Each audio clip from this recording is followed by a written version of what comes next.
অবস্থা কত জটিল হবে। যখন মানুষ কবর থেকে উঠবে, পৃথিবী তো আর পৃথিবী নাই, ধ্বংস হয়ে গেছে। আকাশ নাই, আকাশ তো মনে বোঝা যাবে না, মনে অন্ধকারের মতন হয়ে আছে, কি কোন দিকে যাব।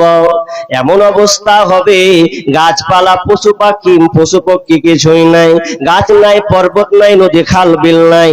আন সাল ইবনে সাদ রাদিয়াল্লাহু তাআলা আনহু قال قال رسول الله صلى الله عليه وسلم يحشر الناس يوم القيامة على أرض بيضاء وأفرأ كقرصة النقي ليس فيها ألم لأحد। বিশ্বনবী বলছেন কিয়ামতের ময়দানে যখন হাজির হবে, যখন তারা যাবে, আশ্চর্য হবে কেন যে পৃথিবীর আর অবস্থা ওই রকম নাই। Bharat, Pakistan, Bangladesh, Thailand, Ukraine, Japan, Nepal, Bhutan এই রকম আর নেই, কোনো পর্বত নাই, গাছপালা কিছুই নাই। কি করা হয়েছে? আলা আরদিন বাইদা ওয়া আফরা, সাদা লাল মিশ্রিত একটা সমতল ভূমি বানিয়ে দেওয়া হয়েছে। উঁচু নিচু বলে কোনো জায়গা নাই। ওয়া লাইসা ফি আলামুন লিহা কাকুরসাতিন নাকি, শুধু তাই নয়, ওটা খোলা সাদা রুটির মতন বানিয়ে দেওয়া হবে। ময়দানকে রুটির মতন বানিয়ে দেওয়া হবে। কেমন রুটির মতন? আপনার বোন, আপনার বিবি, আপনার মা যে খোলানে রুটিটাকে পাকায়, এর তলাটা যেমন চিকন হয়ে থাকে, সমান হয়ে থাকে, ওই রকমই আল্লাহ পৃথিবীটাকে সমতল বানিয়ে দেবেন, সমান বানিয়ে দেবেন। আর বলে কিছুই থাকবে না। শুধু তাই নয়, যখন মানুষ কবর থেকে উঠবে রে, উঠার সময় প্রথমে তারা দেখবে আরে পা পুরো নাঙ্গা অবস্থা হয়ে গেছে। গাছপালা পশু পাখি তো কিছুই নাই, এগুলো তো দেখতে পাচ্ছি না। পর্বত নাই, খাল বিল কিছুই নাই, কিছুই অট্টালিকা, কোনো বিল্ডিং কোনো কিছুই নাই। তবে নাই তো নাই। তারা নিজের পরনের দিকে তাকাবে, অবস্থা খুব খারাপ। তারা উলঙ্গ অবস্থায় উঠবে, কারো পরনে কাপড় থাকবে না। আয়েশা রাদিয়াল্লাহু তাআলা আনহা তিনি বর্ণনা করেছেন, বিশ্বনবী বলছেন ইহসারুন নাসু ইয়াউমাল কিয়ামাতি উফাতান উরাতান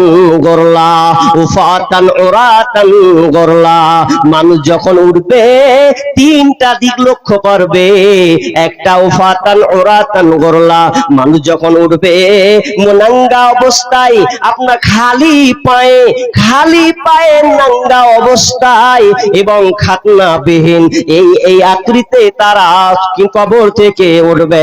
কারো কপরে কোনো কাপড় থাকবে না, পায়ে কোনো স্যান্ডেল থাকবে না, পায়ে স্যান্ডেল নাই, কোনো কাপড় নাই, খাতনাবিহীন থাকবে।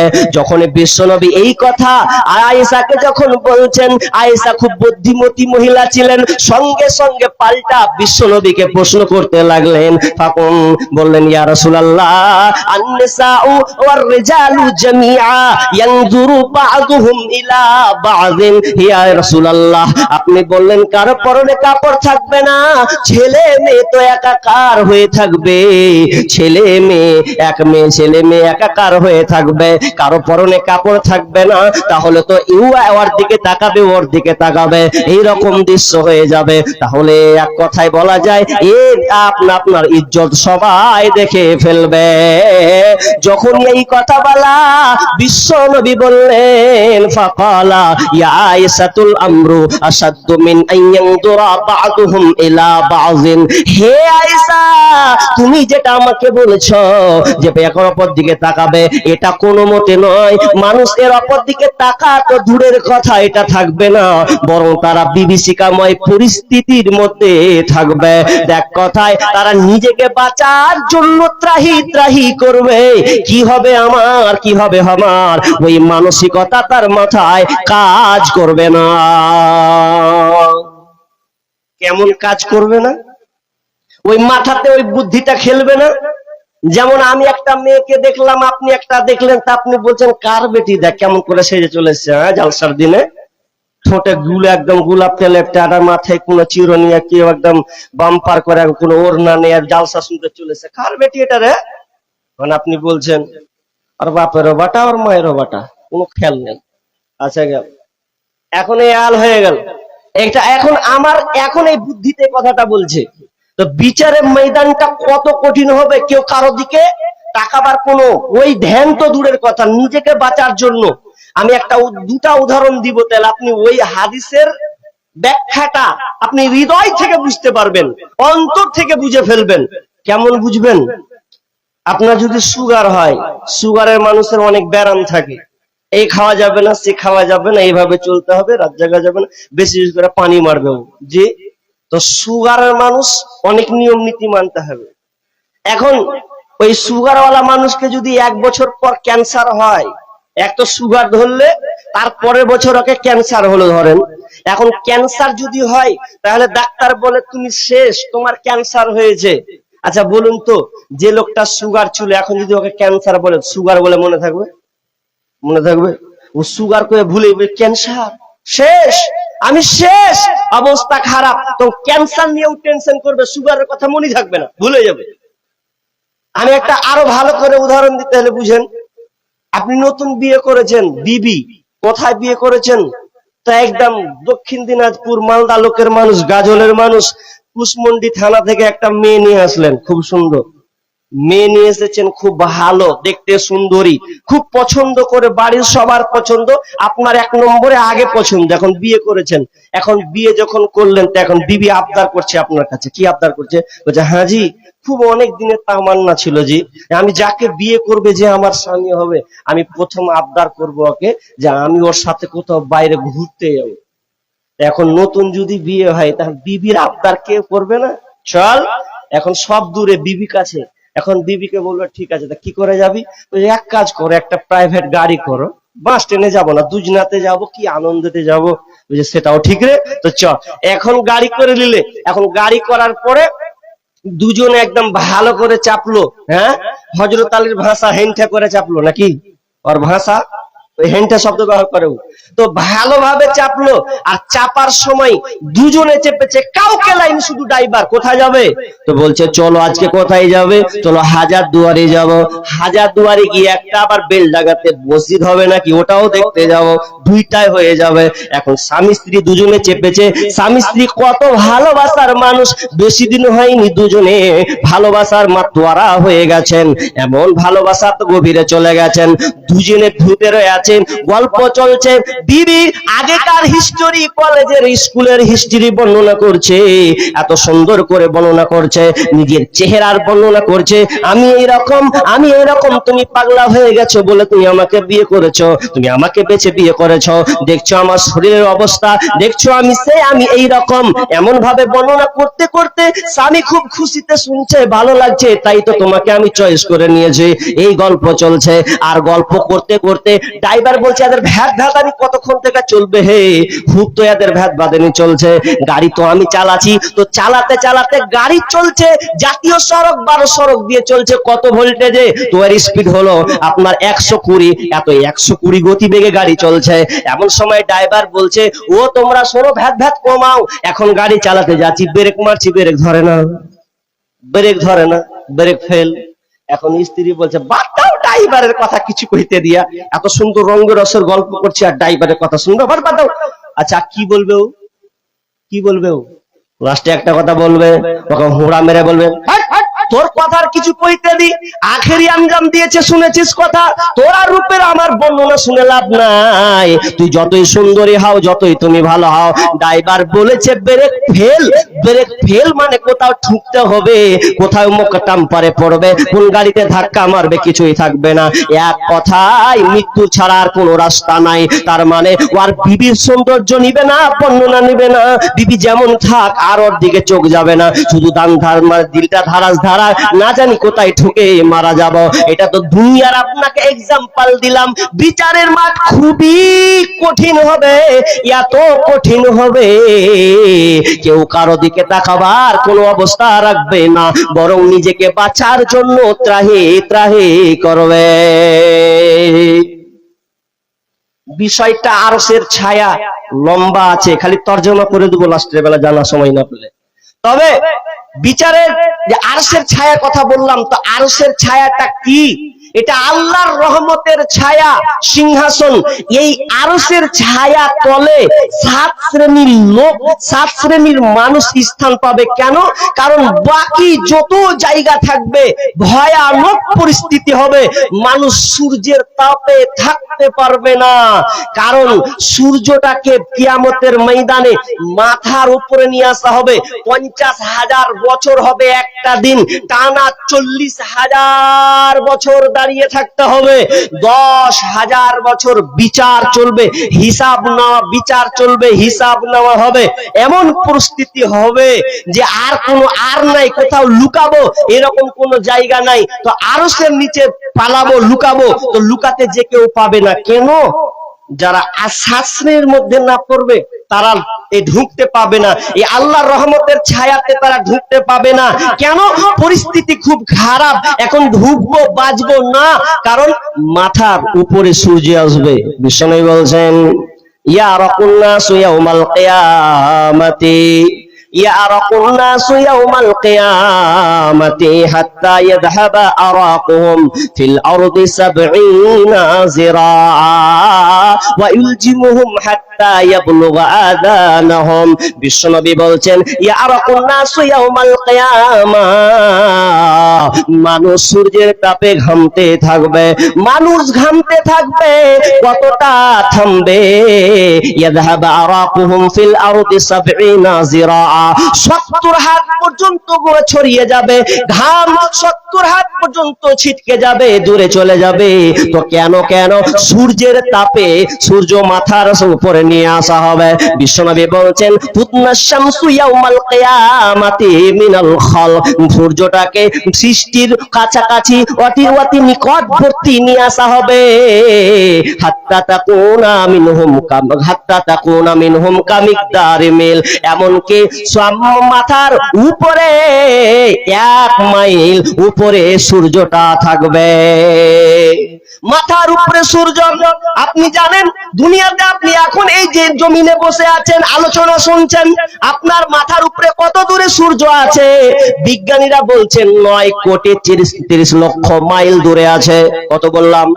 9 কোটি 30 লক্ষ মাইল দূর থেকে আপনাকে, এই আপনার থেকে আপনি আলো পাচ্ছেন, দুনিয়ার দিনের আলো, সূর্যের আলো আপনি পাচ্ছেন 9 কোটি 30 লক্ষ মাইল দূর থেকে আপনি পাচ্ছেন।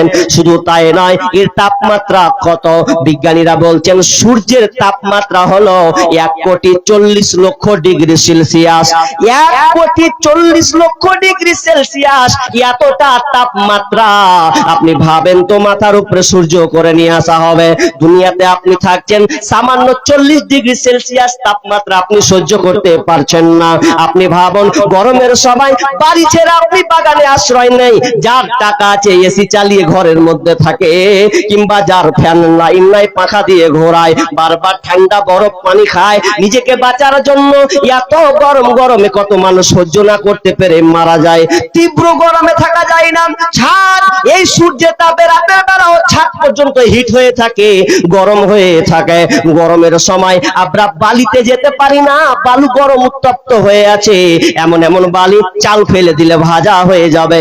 এতটা কঠিন ভয়ঙ্কর পরিস্থিতি দুনিয়াতে যদি হয়, তাই এতগুলো টেম্পারেচার। আপনি ভাবুন তো, আজকে আমাদের যে আমরা মোমবাতি জ্বালাই, ওই মোমবাতির টেম্পারেচার কতটা? 1000 ডিগ্রি সেলসিয়াস। আপনি কেরোসিনে চালাবেন, কেরোসিন জ্বালাতে গেলে এর তাপমাত্রা 1300 ডিগ্রি সেলসিয়াস। আপনি একটা লোহা গলাবেন, কামারেরা যে লোহা গলায়, ওই লোহার গলাতে গিয়ে টেম্পারেচার পরে 1500-1600 ডিগ্রি সেলসিয়াস। এতগুলো তাপমাত্রা, সামান্য এত তাপমাত্রাতে ভয়ঙ্কর পরিস্থিতি হয়ে যায়। কিন্তু কিয়ামতের ময়দানে সূর্যটাকে 1 মাইল উপরে করে দেওয়া হবে। ফায়াকুনুন নাসু আলা কদরি আমালিহিম ফিল আরাক, মানুষ তখন আমলের অনুপাতে ঘামতে থাকবে। ফামিনহুম মাইয়াকুনু ইলা আবাইহি, মানুষ ঘামতে থাকবে কতটা পর্যন্ত? কেউ আপনার টাকনু পর্যন্ত ঘামতে থাকবে। ফামিনহুম মাইয়াকুনু ইলা রুকবাতাইহি, কেউ আবার ঘামবে হাঁটু পর্যন্ত। ওয়ামিনহুম মাইয়াকুনু ইলা হাকওয়াইহি, কেউ কেউ ঘামবে আবার কোমর পর্যন্ত। ঘামতে ঘামতে লাগাম পর্যন্ত হয়ে যাবে। এমন ভাবে মানুষ ঘামবে, বাঁচার কোন রাস্তা পাবে না। এক কথাই ঘামে মানুষ হাবুডুবু খাবে। তবে তারা বেঁচে যাবে যারা 7 শ্রেণীর মধ্যে থাকবে। ওরা আরশের নিচে ছায়া পেয়ে তারা নিজেকে ধন্য মনে করবে। 7 শ্রেণীর মানুষ এই আরশের নিচে ছায়া পাবে, যে ছায়াটা আল্লাহর রহমতের ছায়া। তাহলে 7 শ্রেণীর মধ্যে আমাকে পড়তে হবে, তাহলে আমি ওখান থেকে বেঁচে যাব। জি, তাহলে বাঁচতে হলে 7 শ্রেণীর মধ্যে আমাকে ঢুকতে হবে, নিজেকে চেষ্টা করতে হবে যাতে আল্লাহ আমি এই পরিস্থিতির মধ্যে না পড়ে যাই। তাহলে সব সময় আপনাকে চেষ্টা করতে হবে। তা আমি এবার সরাসরি আর লম্বা করছি না। তাহলে এখন মাথা সূর্যের উপরে, অবস্থা খুব খারাপ, কিন্তু 7 শ্রেণীর মানুষ যারা, তারা থাকবে শান্তিতে আরশের ছায়ার নিচে। এবার কারা কারা, এবার গুনিয়ে দিছি। হাদিস বলে দিয়েছি, সবটি বলতে পাবো না, কিন্তু আমার সঙ্গীত আছে, ওটা দিয়ে আপনি বুঝে নেন। জি, ওটা দিয়ে বুঝে নেন। 7 শ্রেণীর মানুষ আরশের নিচের ছায়া পাবে। আরশের নিচে জায়গা যদি পেতে চাও, 7 শ্রেণীর মধ্যে তুমি গণ্য হও। আরশের নিচে জায়গা যদি পেতে চাও, 7 শ্রেণীর মধ্যে তুমি গণ্য হও। শাসক যদি হয়ে থাকো, নেই পরায়ণ হও, ইবাদতের মধ্য দিয়ে যৌবন কাটাও। আরশের নিচে জায়গা যদি পেতে চাও, 7 শ্রেণীর মধ্যে তুমি গণ্য হও। মসজিদেতে বেঁধে রাখো তোমার অন্তর, আল্লাহর জন্য ভালোবাসো যুগ থেকে যুগান্তর। অশ্রু দিয়ে চক্ষু ঝরাও, অশ্রু দিয়ে চক্ষু দিয়ে অশ্রু ঝরাও, আল্লাহর শরণে আল্লাহর জন্য ভালোবাসো রমনে বরণে।